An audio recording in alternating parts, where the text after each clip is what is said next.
Mr. Davis has decided to take a leave of absence today, so he asked his best friend for a favor and to fill in for him. It's me, it's CCP.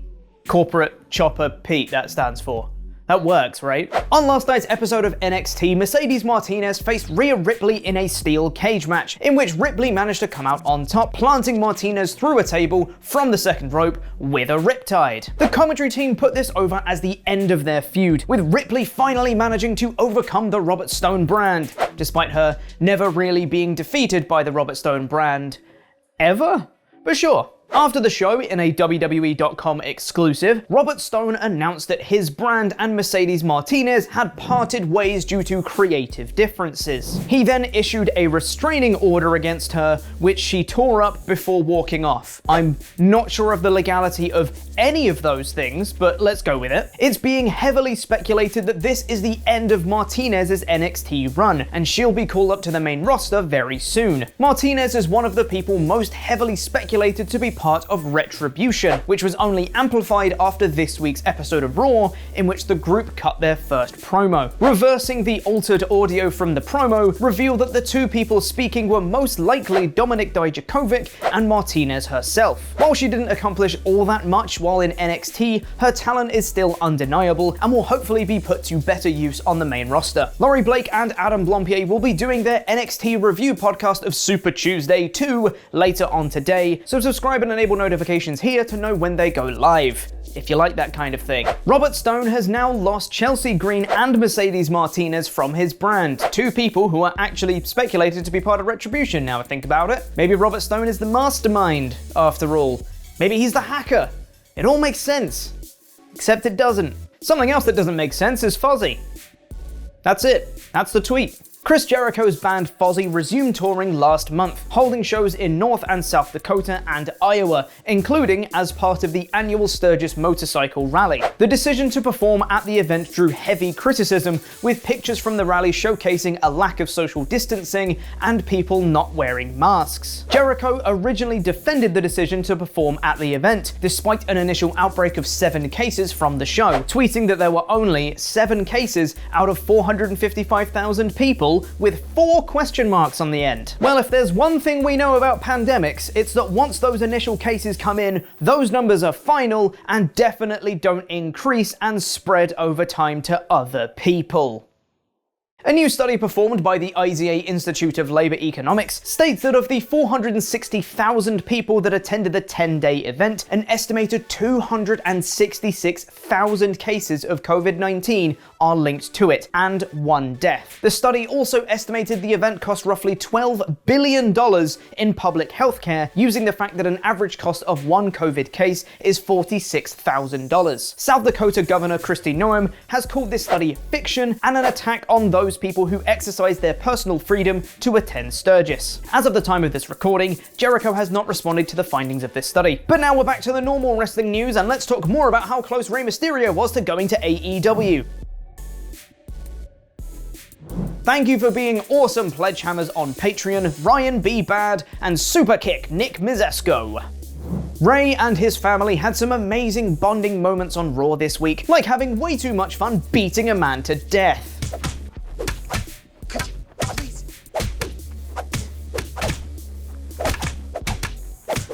That is scarily accurate to how the show ended on Monday night. This continued the strong booking for Dominik Mysterio, who'd picked up the win over Murphy in the process. On Wrestling Observer Radio, Dave Meltzer noted that Vince McMahon seems to be on board with Dominik's push, though he did caution that he can get bored of acts quickly. This time could be different though, as Vince knows that Rey could have jumped to AEW. Rey got a huge offer to go to AEW, and he stayed. I don't want to say they owe him because they don't owe anyone anything, but Rey had no contract. Rey could have walked into AEW in the middle of this program. It's not known exactly how much AEW offered Rey Mysterio, but it's also very possible that, much like many other talents such as Randy Orton and Brock Lesnar, a threat to go to AEW has been used as leverage to get more money out of their WWE contract. Those dastardly heels who just want money, and who beat down on a defenseless man on Raw.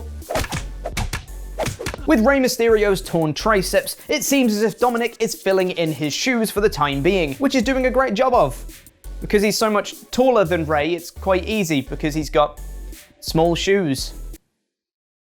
But according to new reports, Rey won't be out of action for too long, with a report on Wrestling Observer Radio stating that a source close to Rey says he'll be out for 4 to 6 more weeks, meaning he'll be back in time for November 1st Hell in a Cell show, where you'd assume they might finally end the feud of Rey Mysterio versus Seth Rollins. But then there's so many more possibilities for matches. Rey versus Seth in a second eye versus first eye match. Book it, Vince. While Rey didn't need surgery for his minor triceps tear, he underwent PRP, platelet-rich plasma treatment, this past weekend, which seems to have gone well based on how he was swinging those kendo sticks on Raw. On last night's episode of NXT, VelveteenDream made his first appearance since TakeOver 30, and fans weren't happy about it. The FireVelveteenDream movement has trended on social media due to allegations surrounding Dream as part of speaking out, with him allegedly inappropriately messaging a minor. A FireVelveteenDream sign even appeared in the Thunderdome. Triple H has since confirmed that WWE has investigated the claims and has found nothing substantial. However, several of Dream's accusers confirmed they were not contacted as part of this investigation. Following his appearance on last night's episode, Dream tweeted, "Was on fuego," means fire in Spanish, miss you Mauro, tonight, followed by a fire emoji and the word dream. Several fans interpreted the fire emoji next to the word dream at the end of the tweet as a direct reference to the FireVelveteenDream hashtag, with him seemingly mocking it. He has since deleted the tweet. The post-payback episode of SmackDown saw Bayley finally turn on Sasha Banks, Big E get put through a car windshield, and Jey Uso become #1 contender to Roman Reigns' Universal Championship. And it was great. The viewership figures are in, and that episode drew an average of 2.129 million viewers, slightly down from the previous week's 2.144 million, which was the post-SummerSlam and also Payback Go Home show. After a rare successful title defense last week, Vacant sadly lost its NXT title in the Adam Cole vs Finn Balor rematch at Super Tuesday Part 2 last night, which Balor won to become a 2-time champion on the brand. Finn celebrated by tweeting a photo of him with the belt doing a gun signal. Bullet Club NXT invasion confirmed. And NXT daddy Triple H went into nostalgia mode, tweeting, "Through different eras, a changing brand, and bringing NXT to places it's never been before, and where it's going next. Finn Balor is NXT. Congratulations," with 3 exclamation marks. With a photo montage of him and Balor backstage like he's your mum just realizing how to use the gallery function on Facebook. Memories so cherished, he had to get one picture from allwrestlingsuperstars.com. Once upon a time, Renee Young would have been there for Balor's post-win backstage interview, but after 8 years with WWE, she left the company last month. But don't expect to see her in any other wrestling promotion soon, as she's revealed that she has a year-long non-compete clause. Yes, you heard that right. Speaking to the Sports Media podcast, Young said she wasn't even under contract at the time of asking to leave, so she only had to give a 2-week notice period. But despite not being employed by WWE, they've somehow managed to enforce a non-compete term 4 times longer than when main roster wrestlers leave. I don't even know if I'm legally allowed to say how long my non-compete clause is, but it's in and around 1 year. Going by a news story from former WWE writer Jimmy Jacobs, she should have just entered Vince McMahon's office without knocking. Speaking to the 2-man Power Trip of Wrestling podcast, Jacobs admitted he didn't like working for Vince, and a colleague at the time, who has since gone on to be a lead writer in WWE, was tasked with showing McMahon the day's script alterations. He went into Vince's office to show him this change. Vince was like, "What, you don't knock?" Vince wanted him fired. Vince wanted to fire him for not knocking on his door. Jacobs added that he was also reprimanded for Vince thinking he dresses a little gimmicky, so he had to take off the pink tie he was wearing with his black suit for Breast Cancer Awareness Month. I, for one, think Vince's conduct backstage shows great leadership. Ruling with fear like Mr. Davis is far more effective than managing with compassion. And tonight, the Ollie Authority sees another member of the WrestleTalk team humbled. QuizzleMania X-8 will see Chris Van Vliet take on reigning champion Sean Ross Sapp, taking on our real champion, our Jam That Jampion, Mr. Davis, where Quizmaster Adam Blompier will be shaving his head and eyebrows live for losing at QuizzleMania X7. Now you'll know what it's like to be smooth, Adam.